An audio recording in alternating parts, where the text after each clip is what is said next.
et qui sera donc bataillé par les deux équipes.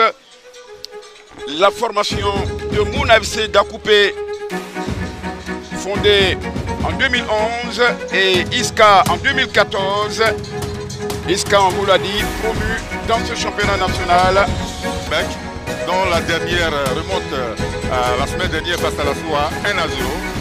Ils ont perdu. Et quant à on aura le temps de rentrer dans les moindres détails. Pour l'instant, ce sont les moments de salutation. Et ce sont les joueurs de Diska qui saluent les officiants.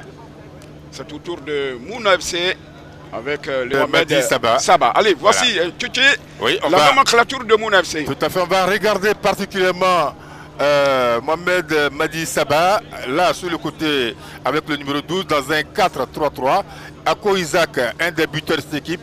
Et puis dans ce milieu de terrain, Binwayou, que nous allons également suivre, Binwayou Sericha, avec comme bourreau, on va dire, le buteur maison de cette équipe, Gbagbo Laurent. Barros, champion avec le FC San Pedro. L'exercice s'est passé, c'est parti pour 45 minutes. L'ex-entraîneur de la SOA, de la SEC, Mimosa, a l'obligation de résultat parce que son équipe est dans les profondeurs du classement, est classée 13e. Avec seulement 10 petits points. Oui. Il y remplace Christophe. La grosse faute de Mori Ibrahim Suleiman. Oui. C'est levé. On a du mal à chasser cette balle. La frappe! Oh là là! Il prend ce ballon-là à plein fouet sur le visage.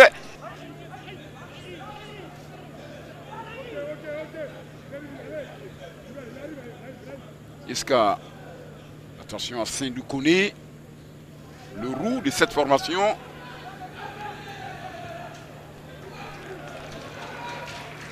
C'est bien joué, Patrick. Il a forcé le passage. Oui, Saint-Doukoné. Ouais, il a réussi à trouver un corner. Surtout qu'il a eu une très belle protection de balle, ce qui met le défenseur en difficulté. Et ce ballon, ce corner qui est tiré à deux, Saint-Doukoné s'est levé. Et ça balle au Libanais qui ramasse cette balle et qui passe, qui rase la barre transversale. Tchétchémi. Oui, Saba qui était sur la trajectoire du ballon, mais qui ne domine pas, à mon avis, assez son ballon. Regardez, voilà. Et voici la formation d'Iska. Il essaie de frapper certainement. Il prend une position. C'était Brito Willy Dagou au-dessus. Ouais. Il a hésité. Moi, je pense qu'il aurait dû prendre ce ballon.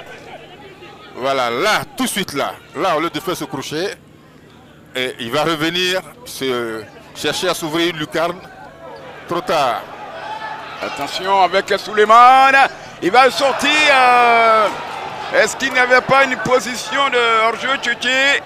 Non, pas à mon avis. Celui qui était en hors-jeu n'a pas pu toucher le ballon. On allait le dire tout à l'heure. Ça a été décomposé de l'autre côté avec Biwayou qui envoie dans le tas le gardien en voyage. Et c'est pas terminé. On revoit. Voilà. Là, l'avant-centre, il est hors jeu, mais il ne reçoit pas le ballon, même s'il influence. Et son partenaire récupère le ballon. Il aurait dû donner tout de suite le ballon par devant et non pas. Ils ne seront pas là. Les Guinéens également. Oui. Allez, Saba, Mohamed, il va frapper. Ça passe à quelques centimètres du côté.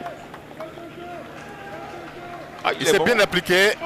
Il s'est bien appliqué. Et là, il est bien. Pas comme moi. D'accord. Un suffrage de réparation peut être aussi dangereux. Et pas comme Loua ne se fait. C'est le jour et la nuit, Tchétché. Heureusement que ça se termine. Qui va. Donc c'est tout pour l'attaque là, l'entraîneur. Oussou Israël. Et c'est parti. C'est parti pour les 45 dernières minutes. Aziz Junior Kono dont vous parliez tantôt, première saison, un but à son actif. Allez, on va voir certainement qu'est-ce que les consignes données dans les vestiaires de part et d'autre vont donner. Qu'est-ce que cela va donner pour cette deuxième partie? C'est une frappe. Sindou Kone, l'été ceinturé. Ah oui. On accompagne les côtés des joueurs de Iska Innova Sporting Club. Attention, il est passé pour faire le centre, le crochet d'appel de l'intérieur avec la frappe. Oh là là, il va manquer carrément ça. Vianney, il fait un match impérial au niveau de la charnière centrale.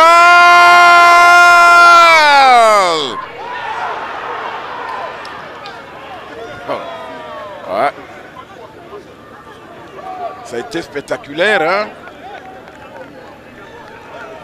Ça a été spectaculaire. Tu regardé? Oui. Regardez, là, les deux pieds en avant. Longtemps, puisque Iska a le pied sur l'étrier. La déviation sur le côté gauche. C'est David là, plutôt pas comme Loi, qui va frapper le petit filet. Le numéro 3, Abdul Rahim. Et puis également, je vois le 29, Diassi Yann. Oui. Qu'est-ce qui va frapper Voilà, regardez tel que il prend son élan. Si c'est lui qui doit tirer le coup franc. C'est le 18. Soumaïla. Et le but! L'égalisation, Tchétché! Je le disais tantôt, c'est Diassi Yann Boya qui met le pendule à l'heure. Quel coup franc!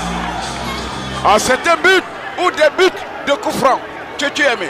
Oui, il y a des journées comme ça qui vous sourient sous les balles arrêtées. Après, Loua, pas comme côté Iska, c'est au tour de Diassi de percer le mur. Un mur d'ailleurs très mal fait de la défense de Iska.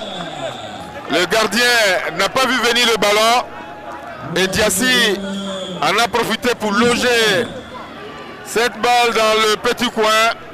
Premier entre ces deux équipes. Cette 12e journée, Mouna qui est revenu à la hauteur de son adversaire grâce à donc au coup franc de Diassi Yann Kbeya. C'est la réponse et c'est terminé. Tchétché aimé, le premier face-à-face et le baptême du feu de Maxime Guaméné se solde par un match nul 1-1. Une histoire de coup franc. Des coups francs fabuleux. Un première mi-temps et un autre en seconde période. Et les deux équipes se séparent donc sur ce match nul familial.